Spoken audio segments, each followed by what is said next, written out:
Bonjour à toutes et à tous. Est-ce que vous m'entendez correctement?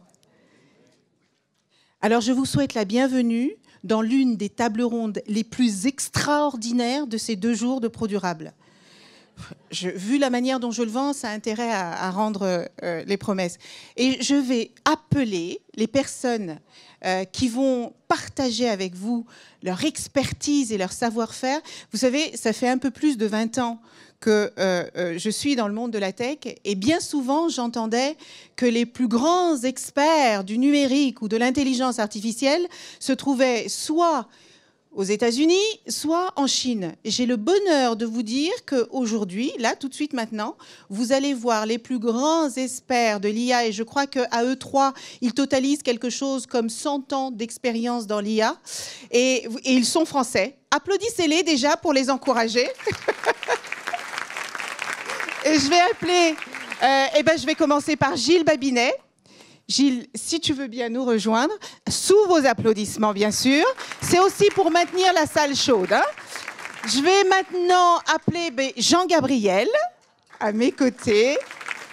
Et puis, last but not least, Juliette Mattioli. Soyez les bienvenus tous les 3, je vous en prie. Prenez siège. Bien. Je ne sais pas si vous vous souvenez, mais en 2018, il y a eu un énorme scandale qui a éclaboussé le monde du numérique.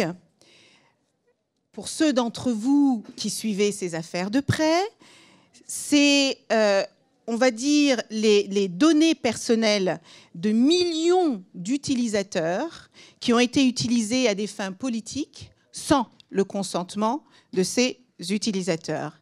Et cette affaire Cambridge Analytica, qui est arrivée à Meta, je pense qu'ils s'en souviennent encore, eh bien dans cette affaire, ce qui était reproché à Facebook à l'époque, c'est le fait que malgré ces promesses répétées de protéger la vie privée de ses utilisateurs et de créer des communautés qui soient parfaitement inclusives, eh bien ils ont négligé leurs responsabilités éthiques au profit de la croissance et des profits publicitaires.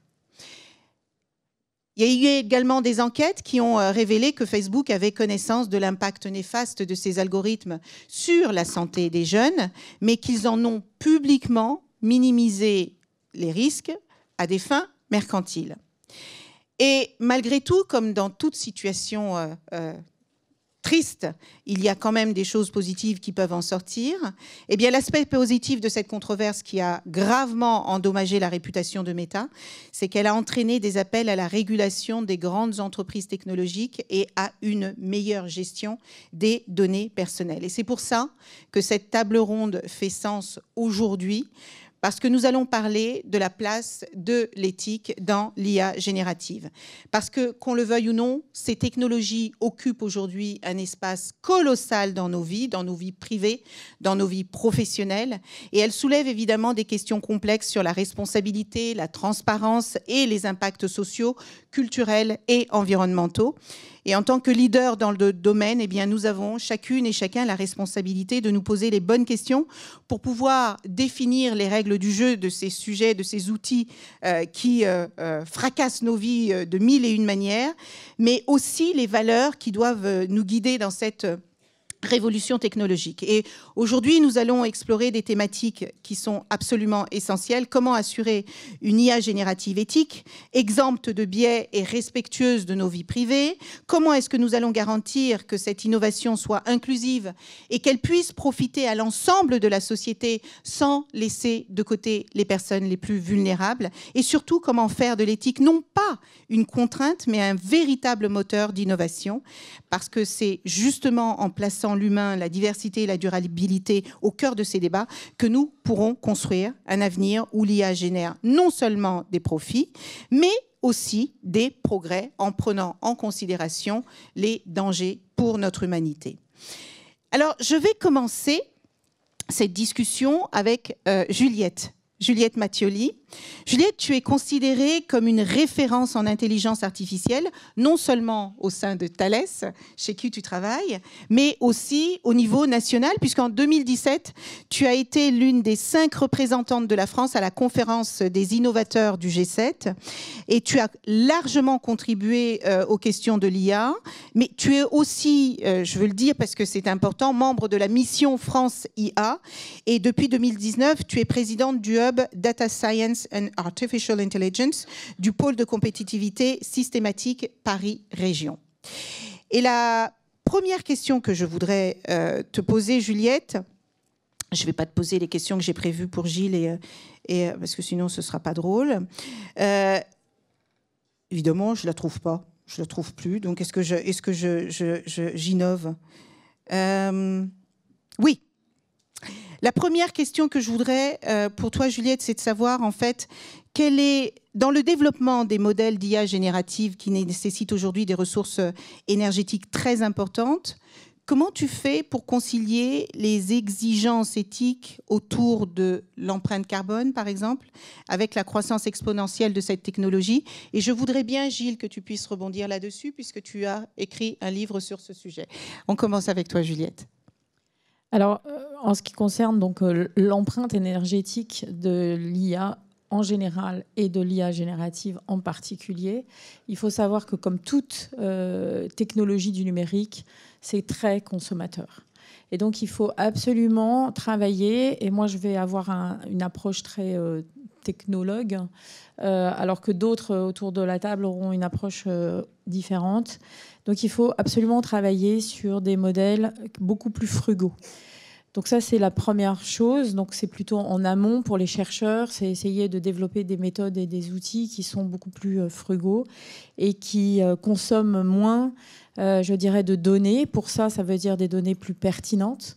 Donc c'est aussi la qualité de la donnée qui est importante par rapport à la question posée. C'est-à-dire que les modèles aujourd'hui d'IA générative généralistes consomment énormément de données. En entreprise, on va faire des choses beaucoup plus spécifiques, beaucoup plus, je dirais, beaucoup plus contrôlées au niveau de la consommation. Ensuite, il y a l'usage et l'usage qu'on en fait. Et là, il y a, en tout cas en entreprise comme dans Thales, on est en train de mettre en œuvre des sessions d'acculturation pour éduquer les personnes à faire des prompts pertinents et pas à faire 3, 4, 5, 10 prompts dans la minute, puisque chaque prompt nécessite une consommation et une empreinte.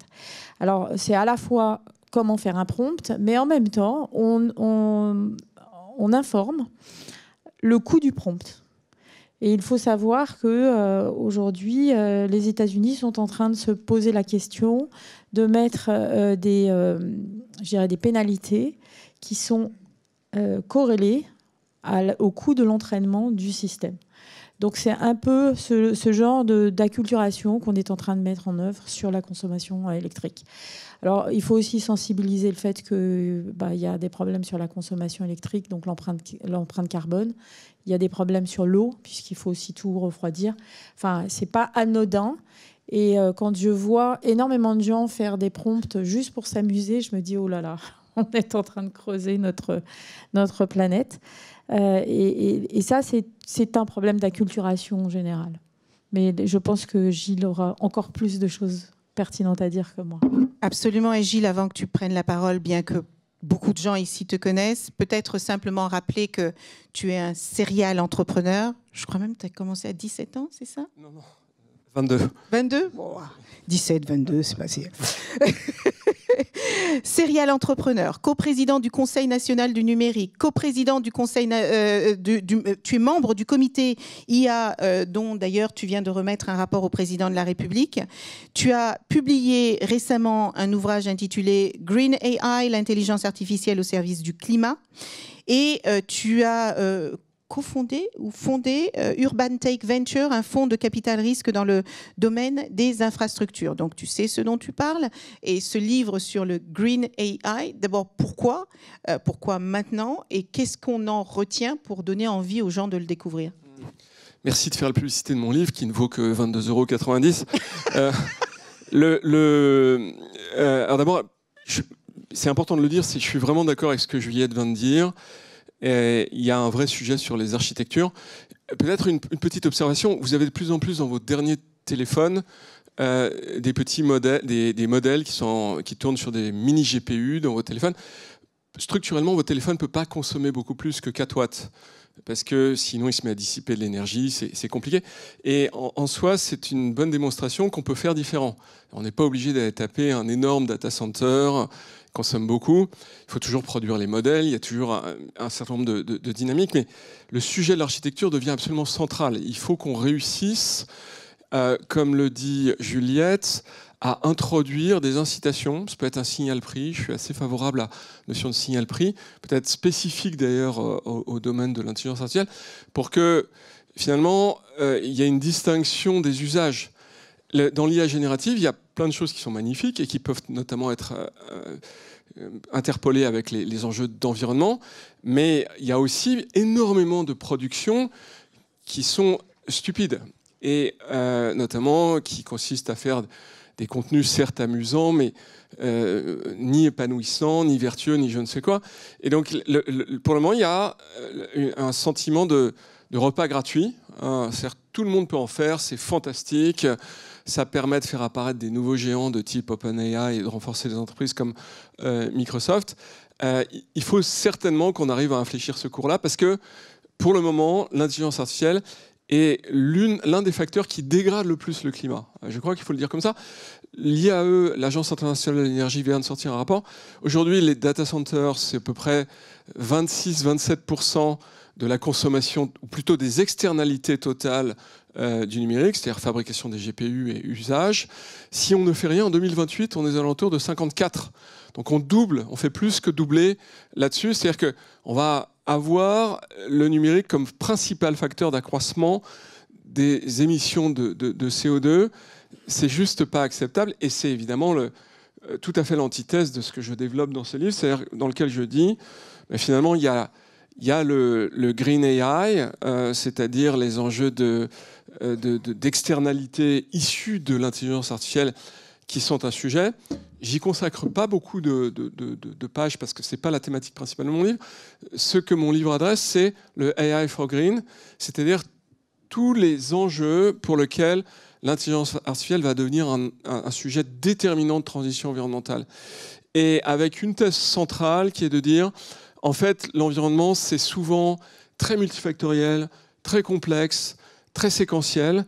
Et l'intelligence artificielle est très forte pour gérer les enjeux très multifactoriels. Donc il y a, comme souvent d'ailleurs dans l'histoire des sciences et des techniques, il y a une sorte d'adéquation entre finalement les contraintes auxquelles on fait face et l'apport que la technologie peut amener pour résoudre ces contraintes. Mais justement, ce que je voudrais, c'est qu'on parle aussi tous les trois. Il n'y a pas que des pages sombres dans cet outil de l'IA. Est-ce que justement l'IA peut nous aider à résoudre les problèmes de transition écologique, énergétique, etc., etc. Ça apporte aussi des solutions.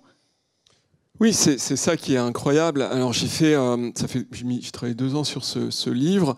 Je peux pas vous faire la synthèse dans son entier, mais je vais prendre juste 2 exemples. Un agriculteur, c'est quelqu'un qui est amené à être confronté à des milliers de facteurs. Il va en optimiser 20-30 au maximum. Et le reste, c'est, entre guillemets, de l'intuition, beaucoup de doigts mouillés là-dessus. On prend, alors c'est surtout au Brésil ou dans le Midwest aux États-Unis, mais on crée des modèles spécifiques qui sont surtout pour le moment sur les cas assez homogènes parce que pour le coup, on arrive à maîtriser le champ de données. Et en fait, on renverse complètement la dynamique. C'est-à-dire qu'on utilise moins d'eau, moins d'intrants, moins de pesticides, moins de mécanisation. On accroît la productivité, on restaure l'humus et de fait, de émetteurs nets de protoxyde d'azote, de méthane et de CO2, on devient capteur net. Voilà. C'est pas, ce que je vous raconte, c'est pas une belle histoire. Hein, c'est quelque chose qui est documenté par Carnegie Mellon, par la science. On le voit assez bien. Ces modèles, le problème qu'ils ont, c'est qu'ils faut réussir à leur permettre de capter des cas plus rares, des cas de données plus rares. C'est la rivière qui est contre le champ, qui est lui-même est sur un flanc de montagne. Et donc, il y a tellement de cas que réussir à créer des modèles qui sont vraiment multivariés, qui peuvent traiter tous les cas de figure, c'est un peu le grand défi. Mais ce que nous montre l'UM6P, c'est une université qui se trouve au Maroc, qui est vraiment les grands spécialistes de la qualité de la terre. C'est que si on était capable d'étendre à l'ensemble de l'agriculture intensive, je parle que de l'agriculture intensive, c'est à peu près 30% de l'agriculture, ces modèles-là, eh bien, on serait capable de neutraliser la totalité des émissions de gaz à effet de serre de la planète. Donc, je ne prends qu'un exemple. Je ne vais pas parler des supply chains, des systèmes industriels, du living, du working, voilà, etc., où on retrouve un peu cette dynamique. Je vais peut-être donner un exemple dans le monde de l'aéronautique qui est souvent pointé du doigt sur la partie développement durable. En fait, l'IA peut permettre de vraiment optimiser des trajectoires d'avion pour réduire l'empreinte carbone et aussi pour réduire l'effet de ce qu'on appelle les traînées humides, qui sont la densité d'humidité que génère un avion lorsqu'il passe. Et lorsqu'il y a une densité trop forte, ça a un impact direct sur la couche d'ozone. Et ça, c'est des choses qui ne sont pas forcément faciles à résoudre parce qu'il faut prendre dans la globalité avec les trajectoires, avec le temps, enfin la météo. Et l'IA peut vraiment aider à optimiser. Et il y a des très gros projets européens qui, en ce moment, s'intéressent à ça, y compris les ASA. Merci beaucoup, Juliette, pour ce complément. Jean-Gabriel, moi, je veux commencer par remercier les organisateurs de ProDurable de m'avoir donné la possibilité de rencontrer un philosophe informaticien. Tu es professeur d'informatique à la faculté des sciences de Sorbonne Université depuis 1988. Tu es spécialiste d'intelligence artificielle, ERAI Fellow. Oui. C'est ça? Tu vas nous en dire un mot? Et tes recherches actuelles portent sur les humanités numériques, l'éthique computationnelle et l'éthique des technologies. Et puis, tu es aussi membre du comité national pilote d'éthique du numérique. Donc, quand je vous disais qu'il y a de l'expertise autour de cette table, je n'ai pas survendu. Je voudrais qu'on parle de confidentialité et données personnelles, parce qu'on sait que les modèles d'intelligence artificielle générative reposent bien souvent sur de vastes ensembles de données, y compris des données personnelles. J'ai commencé avec l'exemple de Facebook et de cette catastrophe. Aucun d'entre nous ici n'a envie de voir publier dans les réseaux sociaux nos données de santé, nos données bancaires, où est-ce qu'on est allé manger hier et avec qui. Donc c'est un sujet essentiel. Comment est-ce qu'on peut concilier la protection des données privées et l'efficacité des modèles génératifs? Alors ça, c'est une bonne question. Mais peut-être d'abord revenir sur ce qui a été dit tout à l'heure pour qu'il n'y ait pas de malentendu. Je crois qu'il faut distinguer au moins 4 choses. D'abord le numérique, que nous utilisons tous. Ensuite, l'intelligence artificielle qui existe depuis longtemps et qui est née en 1955, qui elle-même s'inscrivait dans la continuité de la cybernétique, qui avait pour but de modéliser les différentes facultés cognitives, et puis d'utiliser ces simulations avec des ordinateurs dans des technologies, ce qu'on fait tous les jours aujourd'hui. Ensuite, parmi les différentes techniques, il y a eu des techniques d'apprentissage machine. Alors, ces techniques sont perfectionnées. Moi, j'ai travaillé très tôt sur l'apprentissage machine, dès 83. Au début, je faisais ce qu'on appelle des systèmes à base de connaissances. Et les systèmes d'apprentissage machine ont été en mesure de traiter de très grandes masses de données. Les questions que nous abordons ici, de coût énergétique du numérique, sont liées à cela. Et on a traité de plus en plus de masses de données. Et depuis quelques années, avec les modèles génératifs, on entraîne des réseaux de neurones formels vertigineusement grands, qui contiennent des milliers de milliards de connexions. Je répète, milliers de milliards de connexions. C'est extraordinaire. Et donc ça coûte énormément. Mais tous les systèmes d'intelligence artificielle ne coûtent pas autant. C'est pour ça que je parle d'IA frugale, et il y a beaucoup d'applications possibles de l'intelligence artificielle qui sont tout à fait raisonnables. C'est-à-dire que même si ça coûte un peu, c'est relativement modeste par rapport au reste. Et comme Gilles l'a dit, et il faut insister là-dessus, et comme Juliette l'a dit, pour tout le monde ici, c'est les applications bénéfiques pour l'environnement. Je pense que justement, si on veut arriver à survivre dans ce monde, il faut tirer parti de toutes les ressources de la technologie, à condition qu'elles soient raisonnables. Alors, les outils d'intelligence artificielle générative, là, c'est assez vertigineux. Alors, est-ce que les données personnelles sont problématiques? Alors, c'est compliqué, parce que lorsque on entraîne des outils d'IA générative, qu'est-ce qu'on fait? On peut les utiliser pour des images ou on peut les utiliser pour du texte. Pour du texte, on essaye d'extraire ce que les linguistes appellent l'esprit de la langue. Alors, qu'est-ce que c'est que l'esprit de la langue? Ce sont ces relations invisibles entre les mots qui font qu'un enfant de 8-10 ans, il sait ce que c'est que parler en français, hein, même s'il ne connaît pas par cœur toutes les règles de grammaire. Hein, on essaie de lui apprendre, mais bon, de moins en moins, parce qu'elles sont assez abstraites. C'est ça donc, que l'on fait, et pour ça, on entraîne sur des très gros corpus. Mais il y a relativement peu de données personnelles à l'intérieur. Hein. Il y a toute la littérature, il y a tous les corpus Wikipédia, etc.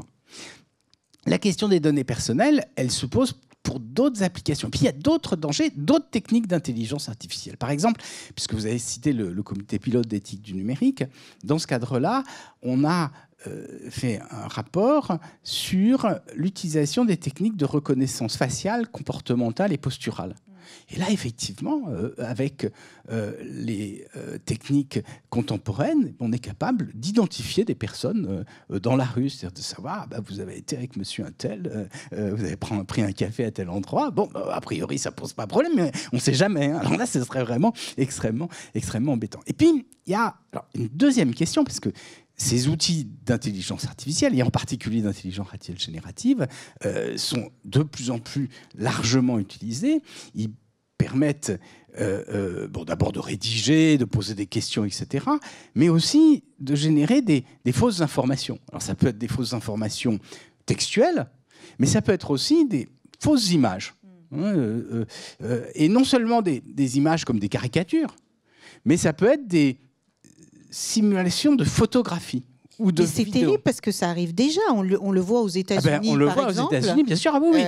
Dans cette campagne présidentielle, on fait dire à certains candidats des choses qu'ils n'ont pas dites. Donc c'est quand même extrêmement grave. C'est extrêmement inquiétant. Au plan politique, ça peut déstabiliser complètement parce que...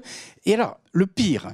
Alors, non seulement on vous donne des vidéos, les vidéos c'est particulier parce qu'une caricature, vous savez qu'il y a une personne qui a fait une caricature, vous n'êtes pas d'accord avec lui, mais tandis que là vous avez l'impression que ça pointe sur une réalité. Et la deuxième difficulté, c'est que toujours avec l'intelligence artificielle, on fait ce qu'on appelle du profilage. Lorsque vous parlez de Cambridge Analytica, le drame, c'est qu'on faisait du profilage. C'est-à-dire que ce n'est pas tellement que les données personnelles étaient disséminées partout. C'était un problème. Sans le consentement des personnes concernées. Mais le profilage, ça veut dire qu'on est capable d'adresser à chacun d'entre vous les informations qui lui conviennent. Ce qui est extrêmement confortable, parce qu'on n'est pas déstabilisé par ce qui se passe dans le monde, mais ce qui est embêtant, parce qu'on a chacun une information différente, et en particulier si ce sont des informations fausses. Mais ça veut dire qu'il n'y a plus d'espace public. Mais est-ce que ce n'est pas ce qu'on faisait déjà avec du marketing ? Sauf que, justement, la publicité classique, elle s'adressait à tout le monde. Vous aviez, a priori, une affiche, c'était une affiche pour tout le monde. Un film, c'était un film pour tout le monde. Mais on espérait quand même que ça touche le plus grand nombre de personnes. Exactement. Tandis que maintenant, on espère pas du tout que ça touche beaucoup de gens. On se dit, mais on va toucher quelques personnes. Et ce sont ces personnes qui sont susceptibles d'être sensibles à tel type d'information. Et alors, qui plus est, bien sûr, dans la société, au lieu d'avoir un espace commun où tout le monde va pouvoir échanger. Si une information est scandaleuse, tout le monde débat de cette information scandaleuse. C'est ce que maintenant, il n'y aura qu'un petit groupe qui pourra échanger. Le président d'Arte, qui est aussi sociologue, Bruno Patino, a écrit un livre avec un titre merveilleux et qui, je pense, résume la situation d'aujourd'hui. Il appelle ça « La civilisation du poisson rouge ». Ça veut dire que nous sommes tous dans notre bocal, nous discutons avec les poissons du même bocal, parce qu'on a les mêmes informations, mais il n'y a plus d'échange avec les autres. Donc c'est ça, je crois, le danger majeur aujourd'hui avec l'intelligence artificielle en général et l'intelligence artificielle générative. Il y a une part importante, mais il y a d'autres techniques d'intelligence artificielle qui ont une part importante, en particulier tout ce qui correspond au profilage. C'est passionnant. Est-ce que l'un de vous, Juliette, Gilles, vous avez envie de réagir là-dessus ?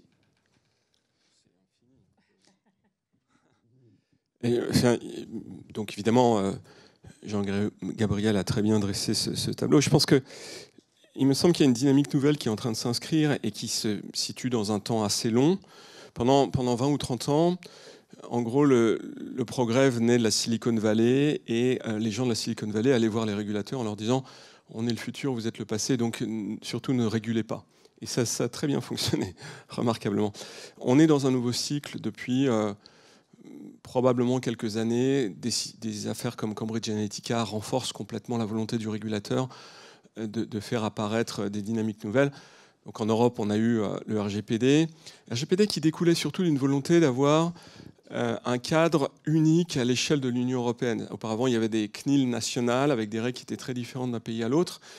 Et ce qui est apparu, notamment au cours de cette dernière mandature, principalement sur ces sujets, ce qu'on appelle le Digital Services Act, qui est un texte très contraignant, qui peut aller jusqu'à 6% d'amende sur le chiffre d'affaires global de ces entreprises. Qui a été impulsé par l'Union européenne. Oui, qui a été impulsé par beaucoup d'acteurs de la société civile, en particulier de l'Union européenne, qui ont fait remonter sur la DG Libre un certain nombre de contraintes qui ont été transmises à la DG Connect. Et derrière, beaucoup d'autres textes que vous connaissez peut-être moins, le DGA, le DMA, l'AI Act, entre autres choses, et qui crée un cadre assez cohérent. Alors bon, il y a des critiques à faire, j'en ai fait d'ailleurs beaucoup à cet égard, mais je crois que, en gros, pour faire un long exposé de façon extrêmement simple, il faut absolument combattre l'idée qu'il y a une sorte d'autonomie structurelle de la technologie qui viendrait au-dessus du droit. C'est faux. C'est-à-dire que nous, on est ici en train de débattre, on a la chance de vivre dans une démocratie, dans un espace européen qui a certainement beaucoup de défauts, mais qui reste démocratique. Et donc, on impulse ces très grandes dynamiques qui sont importantes et qui remettent la technologie à sa place. Et qui notamment s'opposent à un narratif qui vient d'outre-Atlantique, de la Californie, que finalement, il ne faut pas freiner le progrès, qu'entre progrès et démocratie, ça c'est Peter Thiel, c'est Elon Musk, eh bien, il faut choisir le progrès tel que défini par cet icon, qui est hautement problématique.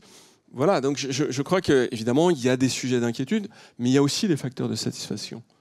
Mais est-ce que, véritablement, est-ce que le fait d'imposer une réglementation dans une partie du monde, et là en l'occurrence, on sait que les plateformes ont tendance parfois à se défaire de leurs responsabilités en fonction d'où ils se trouvent. Moi, je me souviens, lorsque j'étais au gouvernement, il y avait eu un immense scandale, et je ne veux pas en parler parce que c'était vraiment... enfin, voilà... des images horribles d'une personne qui était morte dans des conditions horribles. Et j'avais contacté Samuel Paty. Voilà. L'affaire Samuel Paty qui avait traumatisé la France entière et même au-delà de la France. Et les images avaient circulé sur les réseaux sociaux. Et moi, j'avais contacté à l'époque Meta et Twitter.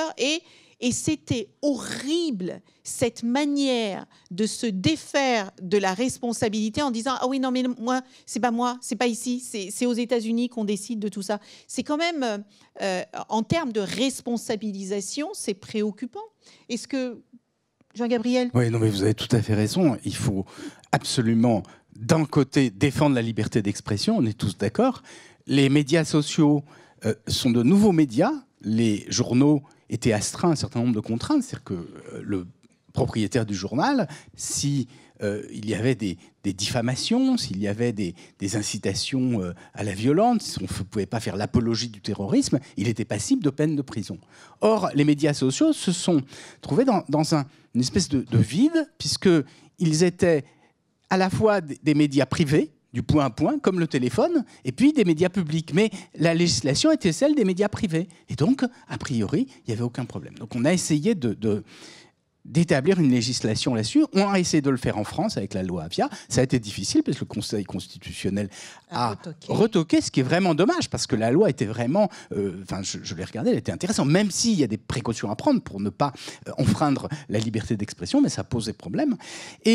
Même chose donc avec le DSA. Alors le DSA, peut-être il faut savoir ce que c'est, hein, parce que c'est très difficile. DSA, Digital Service Act. Donc, parce qu'un journal, le directeur, il peut lire tous les articles.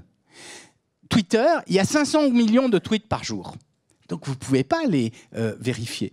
Et enfin, donc, il y a quand même des moyens de mettre en place de la modération. Pardon, mais là, Jean-Gabriel, je veux parler de la responsabilité des entreprises. Non, mais justement, ce genre de choses. On ne peut pas dire, on ne peut pas mettre... Vous ne pouvez pas dire qu'une entreprise qui est responsable d'un produit ne mette pas les garde-fous, notamment pour les enfants. Alors, c'est ce qu'on a essayé de faire, mais en réalité, si vous lisez bien le DSA, il ne rend pas le propriétaire du réseau social responsable des contenus. Donc ce qu'il fait, c'est appel à ce qu'on pourrait dire la délation, c'est-à-dire la loi demande aux propriétaires de faire appel à des signaleurs de confiance pour qu'ils dénoncent des contenus. Ensuite, le propriétaire du réseau est chargé de prendre les mesures pour supprimer ces contenus. Vous voyez que c'est extrêmement compliqué. Et le DSA, ça fait 2 ans qu'il est en service, il n'a pas marché. On l'a vu après le 7 octobre, par exemple. Hein.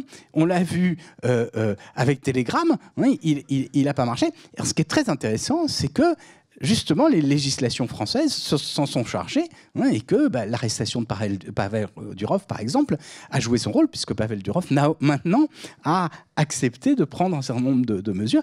Puis on a vu que sur Twitter, par exemple, il y a un conflit entre l'Australie et Twitter, et au Brésil, il y a eu aussi un problème. Donc je crois qu'effectivement, il est possible de faire quelque chose, mais il n'est pas sûr que les régulations européennes telles qu'elles existent soient suffisantes, hein, dans ce contexte-là. Mais en tout cas, vous avez raison, c'est extrêmement important, hein, d'être capable de faire en sorte que la loi commune s'applique sur le cyberespace. C'est ça. Donc vous l'avez entendu, mesdames et messieurs, n'hésitez pas à dénoncer. Encore une fois, je trouve que c'est assez triste de mettre sur les utilisateurs la responsabilité de la modération, mais il vaut mieux que vous dénonciez quand vous voyez des contenus inappropriés, plutôt que de prendre le risque de voir nos enfants tomber dessus, et plutôt que de prendre le risque que rien ne se passe finalement. Je voudrais poser une autre question, et que ce soit libre et que chacun puisse s'exprimer. Moi, je me pose des questions justement sur les limites qu'on devrait imposer aux données qui sont utilisées. Et là, je voudrais bien qu'on parle de l'impact social et culturel. On sait que l'IA générative peut créer des contenus artistiques, journalistiques, vous l'avez dit tout à l'heure, Jean-Gabriel, éducatifs. Et je me pose la question de savoir ce que ça peut présenter comme opportunité de création d'emplois. Voilà, parce que, et je vais un peu plus loin. Moi, j'ai un handicap. Je me sens parfois exclue de certains outils. J'ai essayé le dernier casque d'Apple.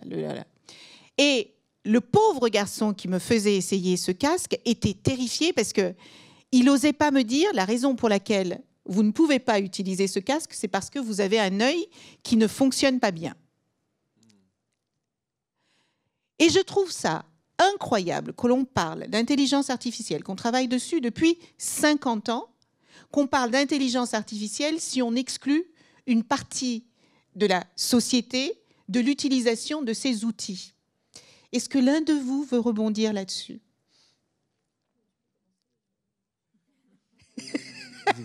Oui, alors cette question-là, c'était une des questions qui avait été posée justement au G7 de l'innovation sur l'IA. Comment est-ce que l'IA pouvait être de plus en plus inclusive ? Alors, il y a plein de façons de faire de l'inclusivité. Après, c'est comment est-ce que la solution qui va embarquer l'IA intègre ça. Parce que déjà, moi j'ai vu beaucoup de jeunes ne tapent plus leur SMS, ils les dictent. Et donc ça, c'est l'inclusivité vis-à-vis de gens qui ont des problèmes de lecture ou d'écriture. Il y a de plus en plus des aides des chatbots qui vous aident à répondre à un questionnaire. Et ça, c'est de l'inclusivité. Il y a des prothèses auditives qui s'auto-règlent grâce à l'intelligence artificielle pour aider les malentendants dans une conférence à mieux écouter la musique classique. Il y a plein d'exemples d'usage de l'IA pour l'inclusivité.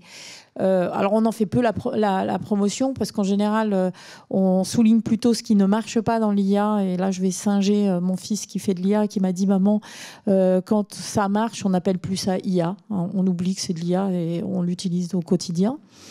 Donc l'inclusivité c'est quand même quelque chose qui fait partie de beaucoup de gens qui s'intéressent à l'intelligence artificielle, à l'application et l'embarquabilité de l'intelligence artificielle.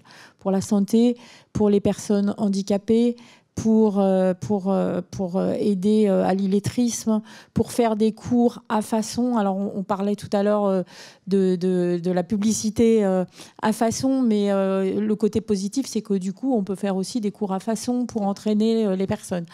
Donc moi je suis plutôt quelqu'un d'optimiste, donc j'ai plutôt tendance à voir la coupe à moitié pleine plutôt qu'à moitié vide. Et c'est vrai que bon, l'usage pour les réseaux sociaux c'est à prendre avec précaution, mais il y a tous les autres usages dont on parle moins qui sont quand même très intéressants. Juliette, ça ne va pas t'étonner que je rebondisse là-dessus pour dire c'est bien de construire les outils et les rendre de plus en plus inclusifs, et je suis d'accord. Je pense notamment à Alexia, il y a quelques années, vous savez, Alexa. Alexa, oui. Voilà, je me disais, il y a une lettre chatbot. De trop. Le chatbot qui, à l'époque, moi je m'étais amusée, parce que j'aime bien jouer avec ces outils, et je m'étais amusée à faire l'accent africain pour voir s'il me reconnaissait. Eh bien, en fait, non. Et je pense que Jean Castex aurait pu avoir exactement le même problème. En fait, reconnaître les accents, même quand ils ne sont pas exotiques, on ne peut pas dire que c'est de l'inclusion. Ça, c'est la première chose. Et la deuxième chose, j'ai la chance de présider la fondation Femmes Numérique. Je salue Juliette Delas, qui est quelque part dans la salle. Et comment on fait pour rendre l'IA générative inclusive quand on sait qu'il y a moins de 20% de femmes qui travaillent sur ces sujets?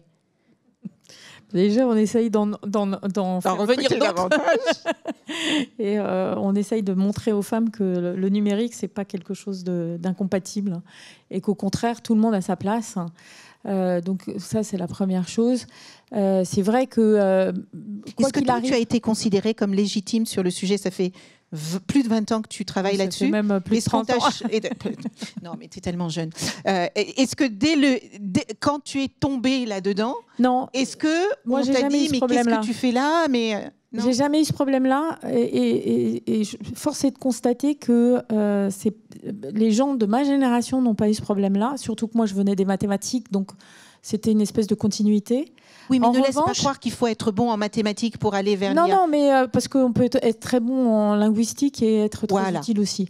En revanche, j'ai trouvé qu'il y a eu une génération, la génération des jeunes de 2000, où là, on a commencé à diaboliser les sciences. Pas que l'IA, les sciences.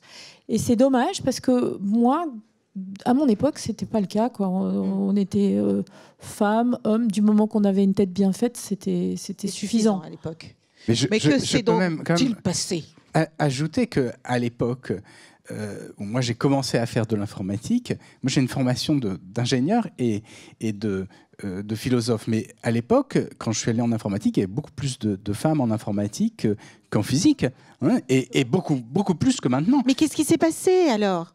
Où sont les femmes? La question que nous nous posons tous, hein, c'est pas simple. Je pense que le problème, il est très, très, très en amont et il commence dès l'école élémentaire. Je suis d'accord. Et vraiment très en amont dès l'école élémentaire, pour avoir eu une fille et un garçon et pour avoir été dans les conseils d'école. Moi, je me souviens que sur 2 dossiers d'élèves exactement similaires, on disait lui c'est un garçon, on va lui donner les cours de soutien en mathématiques et en physique et en sciences, et ah non c'est une fille, bon ben tant pis.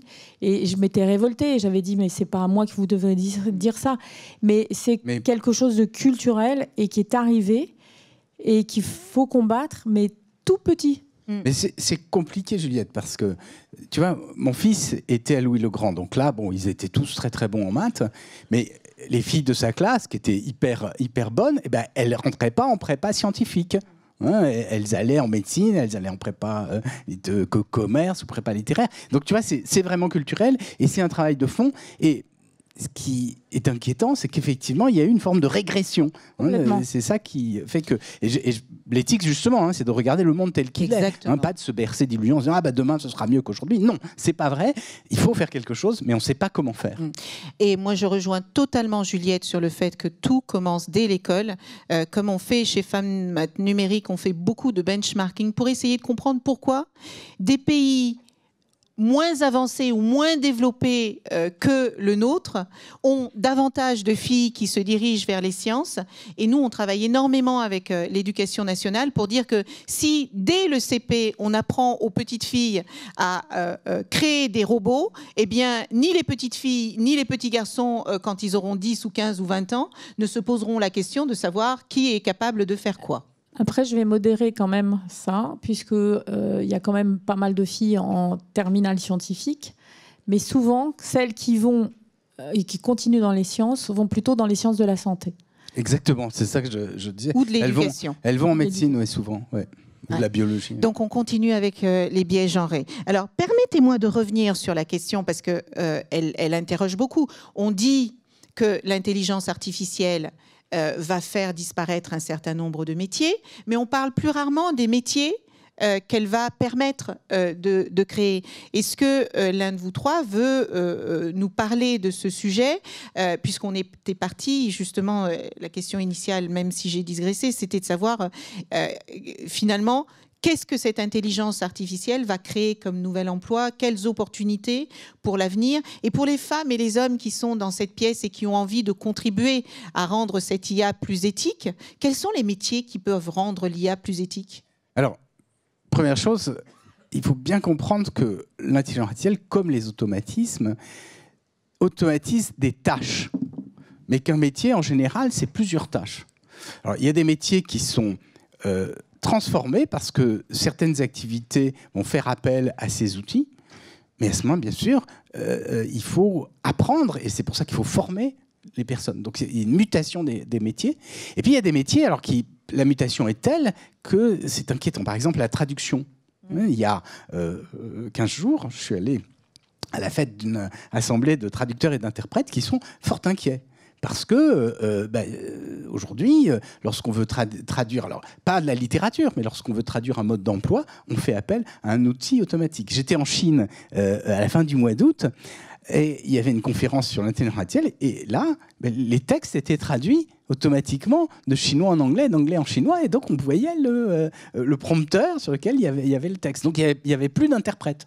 Donc ça, effectivement, ça peut poser problème. Mais il y a ensuite, bien sûr, beaucoup d'autres métiers qui sont tous les métiers des personnes qui fabriquent ces outils, mais aussi des métiers d'accompagnement qui transforment, hein, tout ce qui porte sur les données, tout ce qui porte sur le numérique. Donc il y a vraiment énormément de choses et on a besoin de passeurs, c'est-à-dire de personnes qui sont en mesure d'utiliser les automatismes dans différentes activités. Tout à l'heure, par exemple, on parlait de l'agriculture.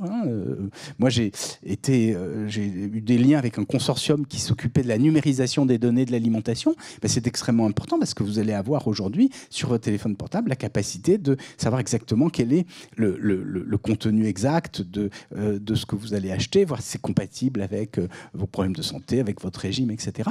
Tout ça, ça ouvre des perspectives extraordinaire. Et puis dans le domaine artistique, je crois important aussi de souligner qu'il n'y a pas simplement la machine qui devient un artiste, ce qui est un peu absurde, parce que l'artiste, c'est quand même le geste nouveau. Donc n'importe qui est capable de fabriquer un dessin avec une machine, mais il y a de nouvelles pratiques artistiques avec ces outils. Par exemple, j'ai quelqu'un que je connais, Caroline Zeller, elle fait des trucs formidables, elle fait des pochettes de disques avec ces outils. C'est extrêmement intéressant. Stromae, il a utilisé des outils pour chanter avec la voix d'une chanteuse canadienne.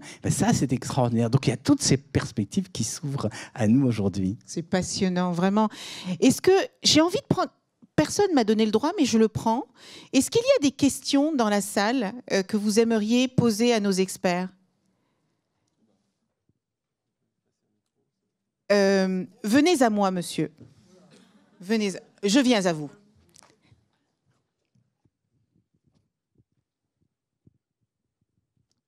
Merci pour ces exposés, Jacques Miry, Centrale Supélec. Moi, je voulais poser en fait une question sur le contenu de ce qu'on mettait à l'intérieur des algorithmes.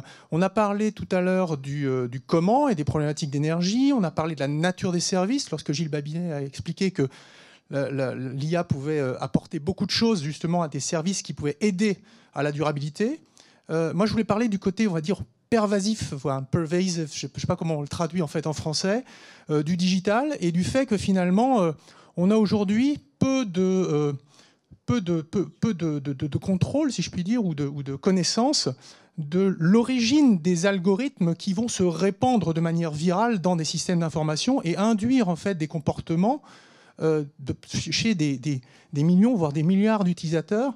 Et ça a un impact énorme, justement, dans la manière dont les pratiques peuvent évoluer et dans la manière dont on peut faire, je dirais, évoluer une société dans un sens ou dans l'autre, y compris en termes de valeurs. Et je voulais savoir si on connaissait déjà... Éric Sadin avait déjà montré le problème à l'apparition du digital. Je voulais savoir si, justement, avec l'IA, on n'était pas en train d'aggraver le problème. Alors, je vais répondre... Merci pour votre question, monsieur. Juliette, suspends ta réponse, parce que comme je suis très attachée à la parité, est-ce qu'une femme a une question? Donc, il n'y a que la gauche qui fonctionne dans ce pays?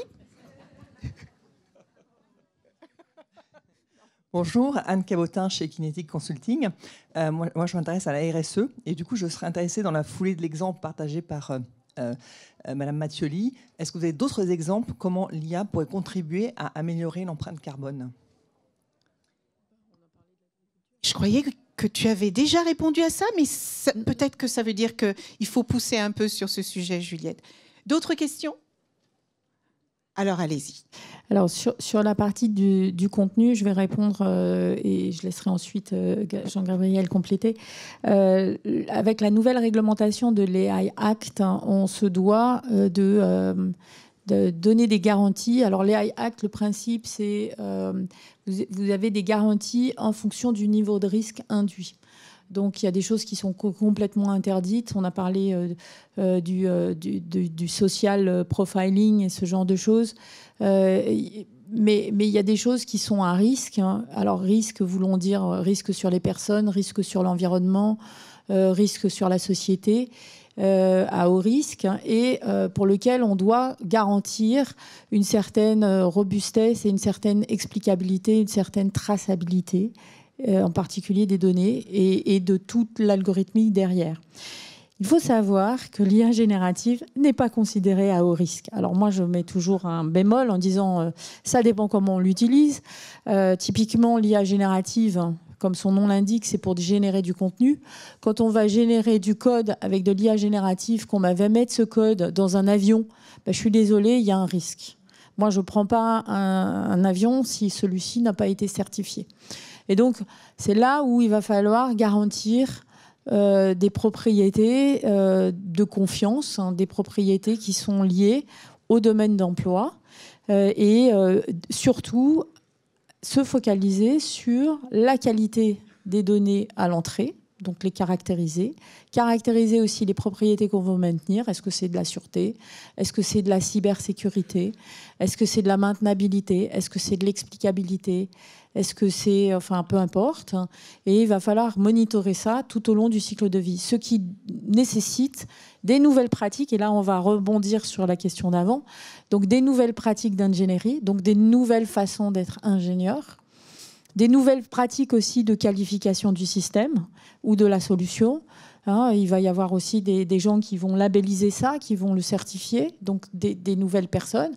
Et puis, on espère que ça arrivera le moins possible, mais en cas de défaillance, il va y avoir aussi des nouveaux bureaux d'analyse, d'investigation, d'avocats aussi. Il y a toute une nouvelle, des nouveaux métiers, ou en tout cas des transformations de métiers avec l'arrivée de l'IA. Alors, j'ai conscience que nous vous séparons du déjeuner, mais je vous invite à rester jusqu'au bout parce que il y a des belles conclusions qui vont arriver. Si tu peux répondre. Et puis Gilles, j'aurais une question sur la transparence. Non, très rapidement, sur les régulations, la réglementation plus exactement sur l'intelligence artificielle, il faut quand même comprendre qu'elles sont à la fois certainement nécessaires, mais d'abord elles ne sont pas suffisantes. L'éthique, ce n'est pas seulement la réglementation, et que malheureusement, elles sont trop souvent faites par des personnes qui n'ont aucune compétence dans le domaine, et ça pose des problèmes. Et dans le cadre de la réglementation sur l'intelligence artificielle, on réglemente sur le risque. Or, le problème de la technologie, c'est qu'elle nous surprend. Le risque, c'est l'anticipation du danger. Or, on ne peut pas anticiper ce qui va se produire. Alors, ça donne des choses absurdes. Et peut-être que ça répond à une question tout à l'heure. Vous avez 4 niveaux de risque, et le premier, c'est le risque inadmissible qui est interdit. Et le premier, il y a 3 interdictions, je n'ai pas le temps de les décrire. La première, c'est assez cocasse, ce sont les techniques subliminales. Alors c'est drôle parce que les techniques subliminales, et c'est peut-être à ça que vous faites référence, c'est l'idée qu'on va nous convaincre sans que ça vienne à la conscience. Le problème, c'est que ces techniques, malheureusement, ça n'existe pas. Celui qui a inventé ça, c'est un publiciste américain en 1957 qui a dit « Je mets une image tous les 25e de seconde, ça ne parvient pas à la conscience, mais ça va convaincre. » Par exemple, je dis « Buvez du coca, mangez des pop-corn, et les ventes de coca et de pop-corn augmentent. » Le problème, c'est que des psychologues ont essayé de le refaire, ils n'y sont pas arrivés. Et en 1962, il a avoué qu'il n'avait jamais conduit ces expériences. Alors, c'est un peu dommage parce que, bien sûr, ça pose problème. Il y a d'autres façons de convaincre les personnes. C'est beaucoup moins compliqué que ça. Ce ne sont pas des techniques subliminales, c'est ce qu'on appelle le profilage et ça marche extrêmement bien. Et c'est bien sûr de ça dont il faut aujourd'hui se méfier. Alors sinon, il y a d'autres questions. C'est ce qu'a évoqué Juliette. C'est la question de la robustesse. La difficulté, c'est que les outils d'intelligence artificielle fonctionnent sur ce qu'on appelle l'induction au sens logique, c'est-à-dire le raisonnement qui va du particulier au général. Mais l'induction n'est jamais certaine. Et donc, il y a toujours des risques d'erreur. On a quand même des techniques qui nous permettent de limiter ces risques d'erreur. Ça se fait avec des tests, s'assurant de la bonne répartition des exemples, s'assurant de la stabilité des systèmes, etc. Mais c'est un travail extrêmement difficile. Et ce qui importe aussi, c'est que avec les machines, il faut que les hommes restent aux commandes. Le risque, c'est que la machinerie sociale nous oblige à utiliser les machines en disant « Ah, ben, vous n'êtes pas conforme à ce que dit la machine, à ce moment, vous prenez vos responsabilités. » Non, il faut que c'est notre responsabilité à tous, c'est de dire « Voilà, c'est l'homme qui est au centre de toutes les décisions. » Même s'il est assisté par une machine. Et pour que ça marche, il faut que les machines ne donnent pas simplement une conclusion, mais qu'elles soient capables d'expliquer, parce que sinon, on est démunis. Ouais. La machine nous dit, ah bah, faites ça. On dit, pourquoi? Je sais pas, faites ça. Et donc, on peut l'écouter comme un oracle. Et donc, l'enjeu majeur aujourd'hui, c'est expliquer pour que la personne puisse prendre les décisions avec des arguments qui lui ont été fournis par les machines. Science sans conscience n'est que ruine de l'âme.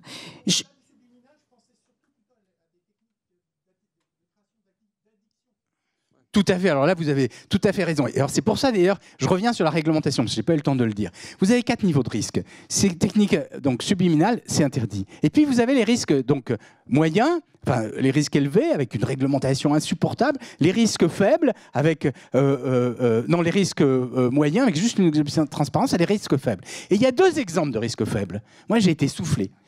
Ce sont les filtres à spam. Alors, ça veut dire quoi? Grosso modo, ça veut dire que c'est de la censure. Et puis le deuxième, ce sont les jeux vidéo. Alors là aussi, pour moi, c'est très dangereux les jeux vidéo parce que c'est vraiment, ça provoque des addictions. Et les jeux vidéo, ou même des systèmes comme TikTok, etc., tout est fait pour provoquer des addictions. Et je voudrais en profiter, puisque vous citez ça, si je puis me permettre.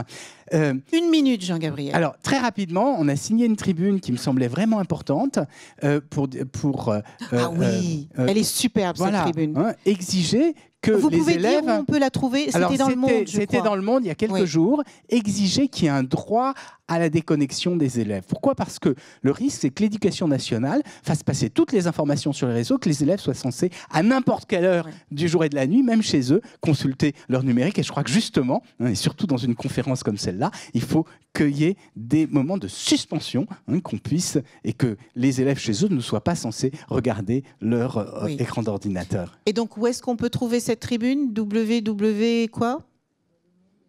C'était dans Le Monde, mais je pourrais vous retrouver. Mais il faut que attendez, je vais vous le donner. Oui, je l'ai noté là. Si, c'est chouette. Elle est bien écrite, Alors, cette tribune. Pendant que tu cherches, Jean-Gabriel, on va boucler la boucle, puisqu'on arrive au bout de... J'ai pas le W. J'ai le droit le droit des élèves à la déconnexion doit être formellement reconnu. Voilà. Bon, pour les parents dans la salle, et même ceux qui ne sont pas parents, je pense que c'est intéressant.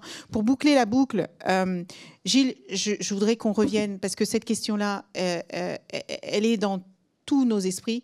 L'impact de l'IA générative sur l'environnement est réel, mais il y a des solutions. Je voudrais parler de cet exemple de Volkswagen qui a été épinglé il y a quelque temps parce qu'ils ont triché avec leurs données d'émissions de carbone. Et la bonne nouvelle, c'est qu'ils ont été attrapés, qu'ils vont réfléchir à 2 fois la prochaine fois et que ça fait réfléchir ceux qui pourraient être tentés d'une telle chose. Mais je voudrais qu'on finisse sur la transparence de cette IA générative. En fait, qu'est-ce qu'on a, nous, comme contrôle sur ces sujets-là? Quels moyens on a de pouvoir agir puisque ça concerne nos vies?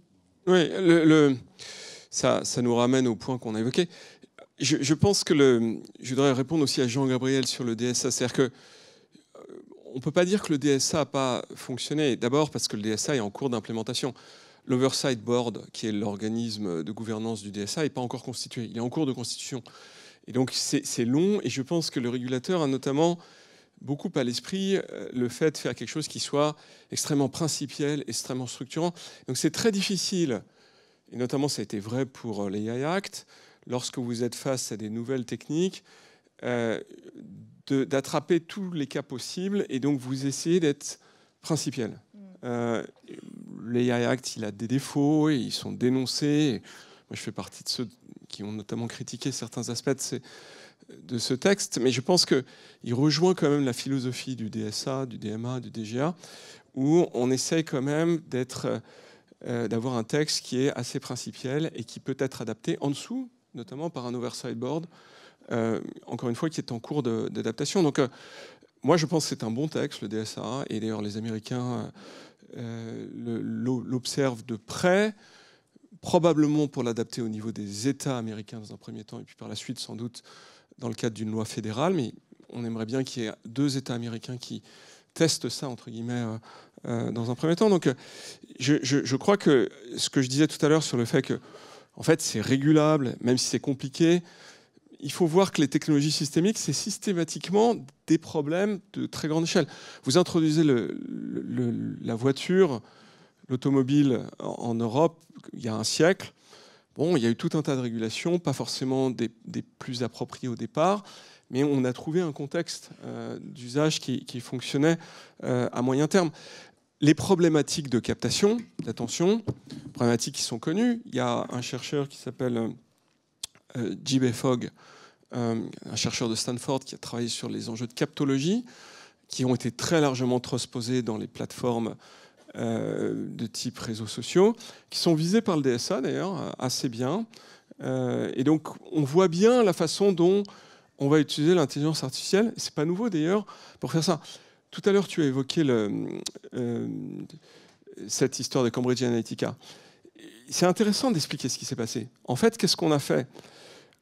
À partir de la console publicitaire de Facebook, on peut quasiment viser des individus. C'est-à-dire, je cherche quelqu'un qui habite de tel arrondissement, qui est grand, qui porte une moustache, qui est frisé, je ne sais pas quoi. À la fin, vous avez une seule personne. Et donc, vous prenez des datasets individuels qui caractérisent ces gens-là et vous testez des formats publicitaires en fonction de ça et vous regardez là où ça rentre, là où les gens cliquent. Et ce qu'on a vu dans le cadre des auditions parlementaires, notamment aux États-Unis, qui ont été faites sur Cambridge Analytica, c'est qu'il y a probablement eu quelque chose comme entre 70 et 100 millions de publicités différentes qui ont été générées par des IA automatiquement. Des fois, c'est juste la typographie qui change, la couleur de fond, le personnage qu'on met dessus, etc. Et donc, on a un taux de transformation qui est hyper élevé, qui est hyper efficace à cet égard. Et quand on a écrit le AI Act, évidemment, on avait ça à l'esprit. Et le DGA aussi, d'ailleurs, sur ce genre de choses. Donc, oui, effectivement, c'est des textes qui ont caractéristiques un peu nouvelles dans le sens où ce sont des textes qui sont ex post et ex ante, qui arrive avant la loi, avant le cas d'application. On dit aux plateformes, vous devez prévenir tous ces cas-là avant qu'ils arrivent. Mais je pense qu'ils ont quand même une caractéristique assez fondatrice à cet égard. Et je pense en particulier, je crois que c'est important parce que c'est un peu le point entre tes deux questions, que finalement, il y a quelque chose qui va s'inscrire peu à peu. C'est que finalement, notre capacité à faire en sorte qu'on ait une gouvernance de ces sujets, même si en Europe, on nous critique souvent pour le fait de ne pas avoir de méta-plateforme, et malgré tout d'avoir mis en place ces sujets de gouvernance, mais ça rentre aussi dans tous ces enjeux finalement de sustainability, de résilience, etc. C'est que je crois que l'Europe se veut la mieux-disante en matière de CSRD, entre autres choses. Je crois qu'on découvrira à moyen terme que ces sujets finalement de sanity cognitive, désolé pour ces anglicismes, ils font partie de l'environnement. Vous ne pouvez pas avoir d'un côté la CSRD, des trucs super et tout ça, et puis de l'autre, une dégradation cognitive extrêmement marquée. Mais Gilles, à cet égard. Ces règlements, nul n'est censé ignorer la loi. Or, personne ne peut connaître ces règlements. Si vous avez des problèmes de sommeil, je vous conseille de lire l'IA Act. C'est parfaitement soporifique. Hein, et en plus de ça, c'est contradictoire. Il y a une règle et son contraire. Donc non, enfin je veux dire, mais après on peut débattre là-dessus. Il y a plein de règlements. Non, on n'a plus le temps de débattre là-dessus. En tout cas, qu'il y a des débats sur la question. Voilà. Alors, j'adore. Est-ce que je peux vous proposer, puisque nous arrivons à la fin du temps qui nous était imparti et que nous souhaitons que vous puissiez aller vous restaurer avant de poursuivre cet après-midi, j'ai souvent tendance à dire que quand les choses nous dépassent, et l'IA générative nous dépasse, j'ai souvent tendance à dire focusons-nous sur ce que nous contrôlons. Et j'aimerais tous les trois que vous laissiez à cette belle assemblée un message positif sur ce qui se passe avec cette IA et qu'est-ce que chacun de nous peut faire pour que ce soit moins anxiogène et qu'on puisse l'utiliser de la manière la plus constructive qui soit. En une minute, Juliette, qu'est-ce que tu as envie de laisser cette audience avec ? Moi, je dirais que l'IA générative offre des possibilités, qu'il faut consommer ça avec modération comme l'alcool, c'est-à-dire en vérifiant le résultat fourni, et qu'il y a d'autres IA qui sont plus frugales, plus responsables, plus éthiques, plus répondant à un besoin, comme en médecine. C'est pas parce qu'on a eu le Covid que toutes les maladies sont liées à un virus. Il y a aussi des gens qui soignent très bien le diabète, les problèmes cardiaques. Merci beaucoup, Juliette. Jean-Gabriel. Moi, je pense qu'il faut mieux comprendre ce qu'est l'intelligence artificielle. Alors, moi, je suis professeur depuis très longtemps, on vous l'a dit. Je me suis beaucoup occupé de questions éthiques. J'ai écrit un petit livre qui vient de sortir et que je vous conseille à tous, l'IA expliquée aux humains. Et je crois qu'il faut essayer de comprendre qu'est-ce qu'on entend par intelligence de l'intelligence artificielle, comment ça a évolué, comment on est arrivé à ces choses extraordinaires qui sont les IA génératives, on est tous stupéfaits par rapport à ça. Et je suis d'accord avec Juliette, il faut vraiment les utiliser de façon raisonnable, il faut avoir une maturité. L'inquiétude qu'on peut avoir, c'est simplement que les jeunes enfants ou les personnes n'apprennent plus à écrire parce qu'elles peuvent écrire automatiquement. Or, malheureusement, je pense que la pensée passe par l'écriture, et si on n'écrit plus, on risque de ne plus penser. Donc, je crois qu'il y a un enjeu majeur. Et le dernier point, très simple, c'est que le problème à l'école, c'est que les élèves, ils pensent que la note, ça les paye.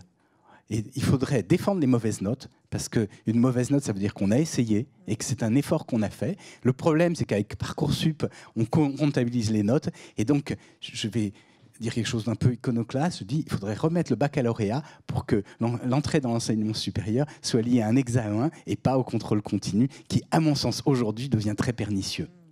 Merci pour ce message. Si on arrête d'écrire, on arrête de penser. Gilles. Il me semble que j'ai un peu parlé d'Europe, mais je pense que je vais y revenir. Finalement, l'Europe est en retard. On est très en retard sur les technologies, notamment génératives, et en général sur la notion de plateformisation. Moi, je trouve qu'avec cette dimension qui est très forte d'environnement en Europe, on ne le dit jamais, mais en Europe, pour 1 euro de valeur créée, on utilise 11 centimes d'énergie carbonée. C'est 22 aux États-Unis et c'est 35 en Chine. Donc on a on rend un service à toute l'humanité, et même au-delà, qui est extrêmement fort, et on le fait gratuitement. Donc on est en train d'introduire le CBAM, la CSRD, etc. Et je pense que si on veut réussir à faire ça, à faire en sorte que ça fonctionne bien, il faut éviter de tomber dans un travers de complexité, de bureaucratie, d'opacité, etc. Et il nous appartient à nous de faire en sorte que cette culture de l'intelligence artificielle et l'utilisation de cette technologie soit tournée vers ces enjeux-là. Et qu'il le soit de façon citoyenne et transparente. Donc c'est vraiment une route qui est différente de celle qu'ont choisi les Chinois et les Américains. Et justement, comme on n'est pas engagé dans cette notion de plateformisation extrêmement mercantiliste telle qu'elle existe aux États-Unis, je pense que cette route, on peut la tracer. Et on est à ce point d'inflexion. On est à ce moment de choix.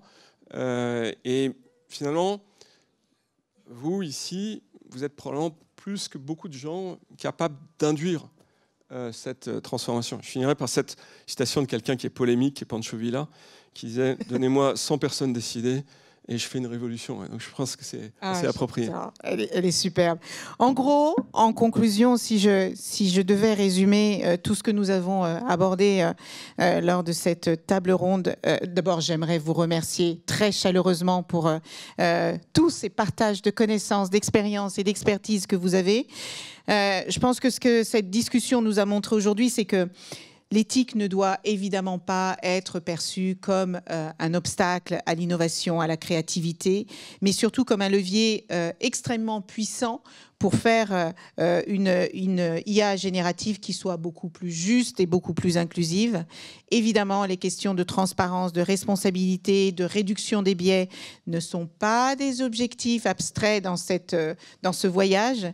Et ce sont, je crois, des impératifs extrêmement concrets pour gagner la confiance de nos sociétés. Et puis, c'est un sujet extrêmement important et cher à mon cœur. En plaçant l'inclusion au centre de nos démarches, eh bien, nous ne faisons pas qu'élargir les opportunités économiques, nous créons aussi des systèmes qui soient beaucoup plus représentatifs et beaucoup plus performants. L'IA générative a le potentiel d'être un outil de transformation sociétale. De nombreux exemples que vous avez mentionnés le montrent. Mais uniquement si nous la façonnons avec une bonne intention et en nous assurant que ces bénéfices soient partagés équitablement. À nous, en tant que leaders, et donc la citation de que tu as faite est parfaite. Pancho Villa. En tant que leader et innovateur, nous devons veiller à ce que cette technologie serve un avenir durable et éthique pour un progrès qui inclut tout le monde et sans exception. Merci beaucoup d'avoir été avec nous et très bonne continuation de journée.